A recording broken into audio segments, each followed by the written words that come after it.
라는 제목으로 같이 말씀을 나누겠습니다. 우리의 진정한 피난처는 누구입니까? 우리의 진정한 피난처는 바로 하나님이신 줄 믿습니다. 우리의 진정한 피난처, 인생을 살다 보면 우리는 피난처가 필요합니다. 비가 올 때만 하더라도 우리는 숨을 곳을 찾고 피할 곳을 찾습니다. 우리 인생은 어떻습니까? 비만 내립니까? 많은 것들이 우리에게 다가옵니다.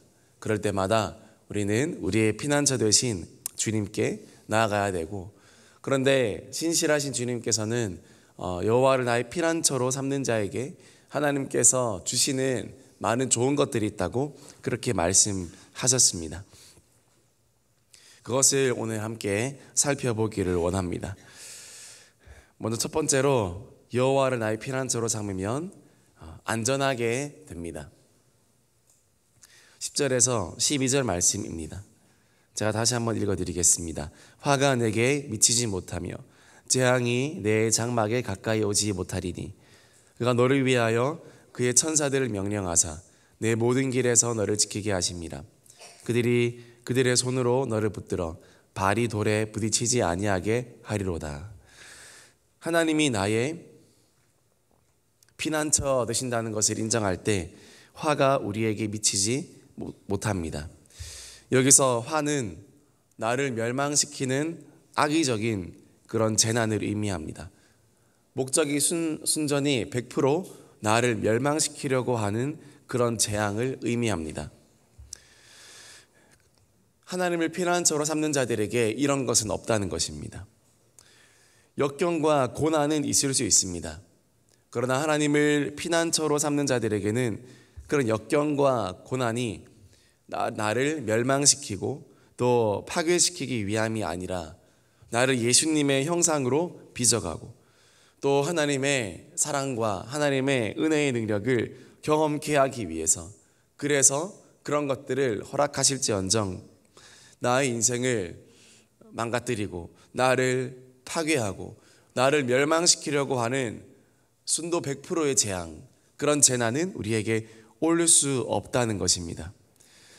10절에 보니까 재앙이 내 장막에 가까이 오지 못하리니, 출애굽의 그때 시절이 생각나지 않습니까?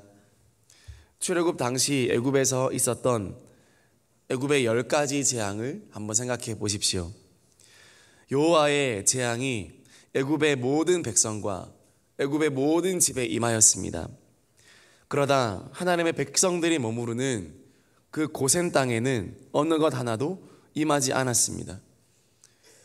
모든 애굽 땅은 어두웠어도 고센 땅은 날이 밝았고, 또 모든 애굽에는 우박이 내려도 고센 땅은 평온했습니다.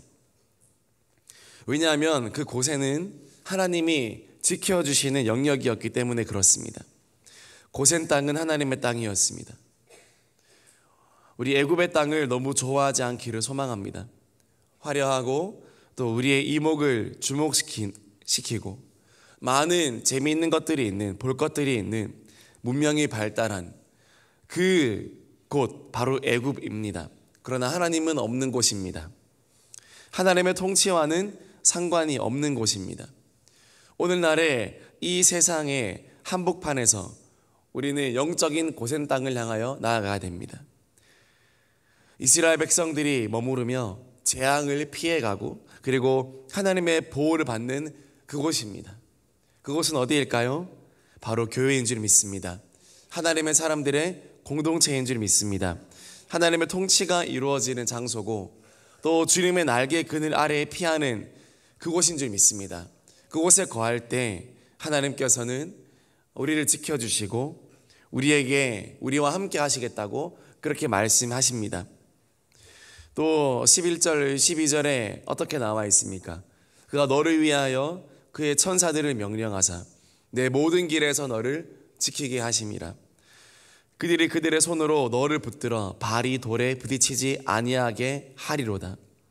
하나님께서 천사들을 명령하사 우리를 지켜주시고 우리 발이 돌 하나에도 걸려 넘어지지 아니하도록 하겠다고 그렇게 약속하십니다. 누구에게 이런 은혜가 있습니까? 하나님, 나의 피난처십니다. 주님이 나의 안전이십니다. 라고 기도하며 고백하는 자들에게 하나님께서 확실한 은혜와 확실한 안전을 보장해 주시겠다고 말씀하십니다. 이런 은혜가 있기를 주님의 이름으로 축복합니다. 돈을, 사람을, 또 나의 건강을 나의 피난처로 삼는 것이 아니라 하나님을 나의 피난처로 삼을 때 하나님께서 우리와 함께 하시겠다고 약속해 주시는 것입니다. 오늘 이 새벽에도 주님만이 나의 피난처십니다 라고 기도하며 고백할 수 있는 여러분 되기를 소망합니다. 다른 곳으로 도망가지 말고, 다른 곳으로 피하지 말고, 주님의 품 안으로 피하며 교회 안으로 피해서 세상의 모든 재앙과 모든 재난을 피할 수 있는 우리가 되기를 소망합니다. 두 번째로, 하나님을 나의 피난처로 삼는 자들은 승리하게 된다고 이야기하고 있습니다. 13절에 내가 사자와 독사를 밟으며 젊은 사자와 뱀을 발로 누르리로다. 여러분, 사자를 보았습니까? 독사를 만나본 적이 있습니까? 얼마나 두려움을 주는 존재들입니까?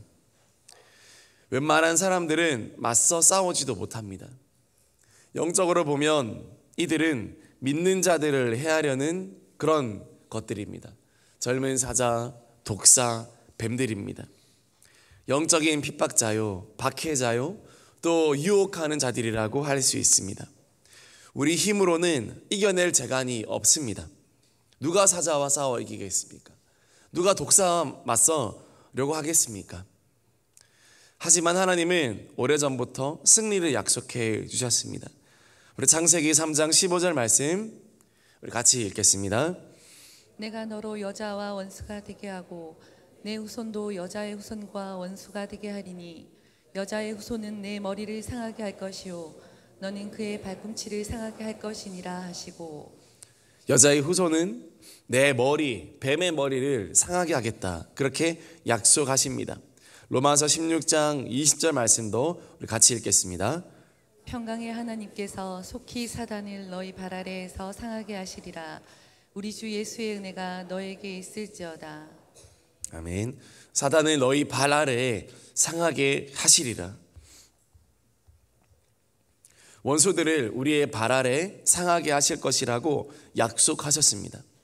우리의 발입니다.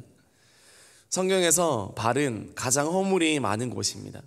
그래서 누군가의 발을 시킨다거나 누군가의 발치 아래 머무는 것은 완전한 복종과 겸손을 의미합니다. 그런데 우리가 여호와 하나님을 나의 피난처로 삼으면 이 사단 마귀는 우리의 발만도 못하게 된다라는 것입니다. 우리 한국의 표현으로 바꾸면 뭐가 되겠습니까? 우리 발톱에 때만도 못하다. 사단은 우리 발톱에 때만도 못하다. 내 발만도 못하다. 내 발에 상함을 입을 것이다. 여러분, 그렇게 하나님께서 우리를 높여주시는 줄 믿으시기를 바랍니다. 우리의 신앙생활은 승리가 상식이 되는 삶인 줄 믿습니다. 우리가 신앙생활 할 때, 나눔을 할 때, 내가 늘 아픈 것, 또 늘 우리가 상처 입었던 것, 시험 들었던 것, 그런 것들만 이야기하면 어떻게 되겠습니까? 우리에게 신앙생활은 승리입니다. 그것이 우리에게 상식이 되어야 됩니다. 나눔을 할 때도, 교제를 할 때도 우리가 감사했던 것, 은혜 받았던 것, 그리고 주께서 나로 하여금 승리하게 했던 것, 우리가 그런 것을 더 많이 나누기를 소망합니다. 하나님은 패배의 하나님이 아니라 승리의 하나님이신 줄 믿습니다.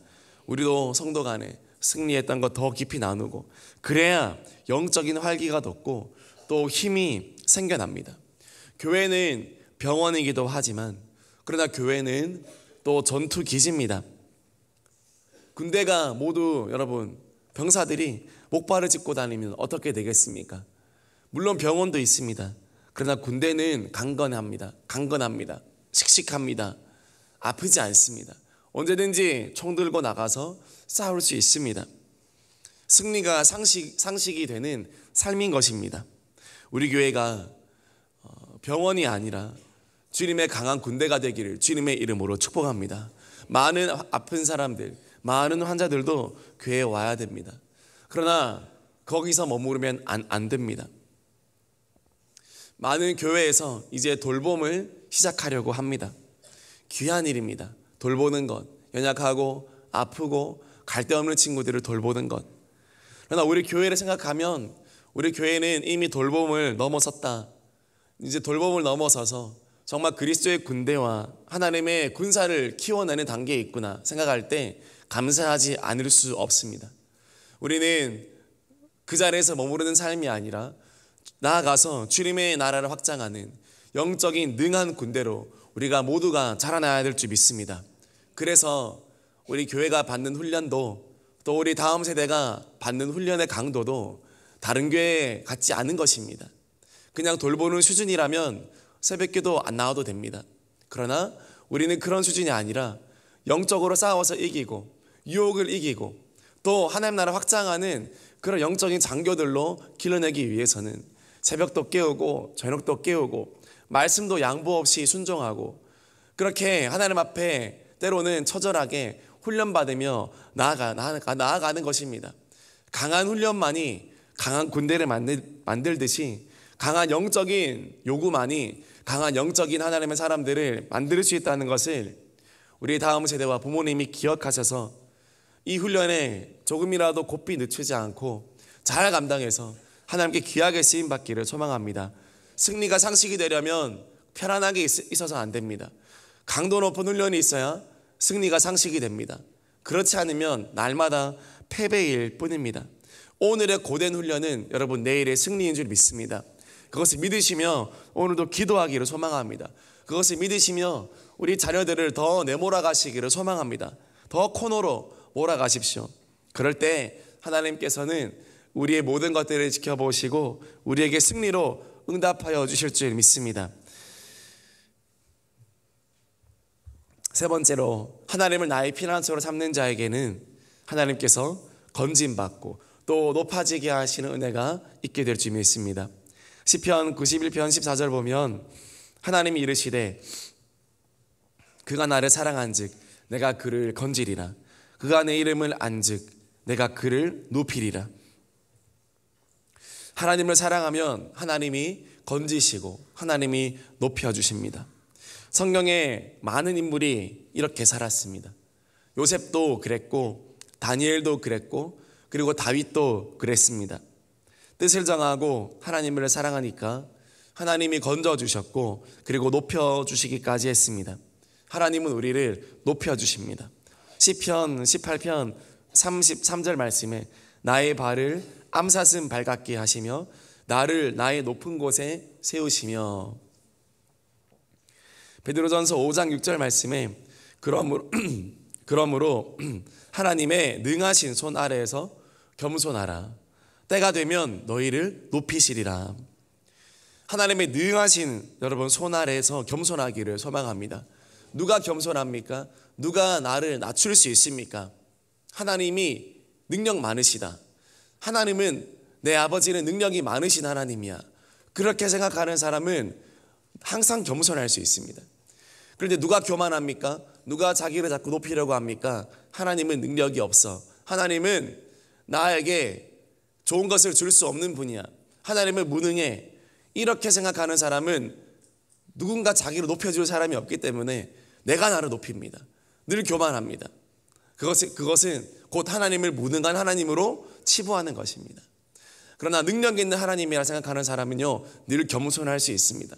왜냐하면 하나님께서 많이 높이시고 낮추시기 때문입니다. 여러분의 하나님은 능력이 많으신 하나님이십니까? 아니면 무능한 하나님이십니까? 내 아버지가 능력이 많으시다 생각하는 사람은 누가 나를 향해 뭐래도 괜찮습니다. 나를 낮춰도 괜찮고 나를 높여줘도 괜찮습니다. 그것을 결정하는 분은 하나님이라는 사실을 믿기 때문입니다. 그러나 교만한 사람은 내가 내 앞가림 하는 것입니다. 내 앞가림 내가 하려고 그렇게 노력하는 것입니다. 하나님을 무능하기 때문에. 그런데 결말은 어떻게 되겠습니까? 교만은 패망의 선봉이요 멸망의 앞잡이니라. 여러분 하나님을 능력 있는 하나님으로 인정하고 하나님을 존귀하게 여기기를 주님의 이름으로 축복합니다. 그럴 때 하나님께서 우리를 높여주시고 하나님의 능력을 친히 보여주십니다. 결국 진짜는 인정받게 되어 있고 진짜는 드러나게 되어 있습니다. 하나님을 깊이 신뢰하는 한 겸손한 수도사가 있었습니다. 이 수도사는 싸움이 제일 많기로, 제일 타락한 그런 수도원 원장으로 임명이 되었습니다. 그가 그 문제 많은 수도원의 그 문을 두드리자 젊은 수도사들이 몰려 나왔습니다. 그들은 백발이 성성한 이 노수도사가 서 있는 것을 보고는 어서 식당에 가서 접시 닦아, 이렇게 이야기했습니다. 처음 부임한 수도사가 그런 일을 하는 것이 그 타락한 또 그 싸움 많은 그 수도원의 전통이었던 것 같습니다. 그러자 그 노수도사는 네, 알겠습니다 하고 겸손하게 대답하고는 곧장 식당으로 묵묵히 걸어 들어갔습니다. 그는 그곳에서 한 달, 두 달, 그리고 석 달 동안 계속해서 접시를 닦았습니다. 그런 그에게 많은 멸시와 천대와 구박이 쏟아졌습니다. 석 달이 지나서 지역을 감찰하는 감독이 순시차 그 수도원을 들렀습니다. 젊은 수도사들은 그 감독 앞에 쩔쩔맸습니다. 그런데 그 감독의 눈에 수도원장의 수도원장의 모습이 보이지 않는 것이었습니다. 감독이 물었습니다. 원장은 어디 있는가? 젊은 수도사들이 말했습니다. 아직 부임하지 않았습니다. 그러자 감독이 깜짝 놀라며 말했습니다. 그게 무슨 소린가? 내가 3개월 전에 수도원장을 여기 파견하고 임명했는데. 그 감독의 말에 젊은 수도사들이 아연실색했습니다. 그들은 그 즉시 식당으로 달려가 그 노수도사 앞에 무릎을 꿇고 잘 모셨습니다. 그 노수도사의 겸손으로 그부터 그곳은 모범적인 수도원으로 변화되었다라는 겁니다. 여러분, 하나님의 능하신 손 아래 견디십시오. 그러면 하나님께서 높여주실 줄 믿습니다. 서로 높아지겠다고 하는 아우성하는 곳은 이 세상입니다. 그러나 서로 더 섬기겠다고, 서로 더 낮아지겠다고 소리쳐야 되는 곳은 바로 여러분 교회가 되어야 될 줄 믿습니다. 왜 교회가 세상과 똑같습니까? 똑같은 방법으로 생각하고 똑같은 방식으로 일하려 하기 때문입니다. 그러나 우리는 더 낮아지겠다고, 나보다 너가 더 낫다고 우리가 그렇게 이야기하면서 우리가 그렇게 아우성쳐야 됩니다. 내가 더 낮아지겠노라고. 그럴 때 교회가 복을 받고 하나님께서 그 교회를 높여주실 줄 믿습니다. 우리 교회가 더 나보다 남을 낮게 여기고 사랑의 겸손한 마음으로 성도 간 섬기는 교회가 되기를 주님의 이름으로 축복합니다.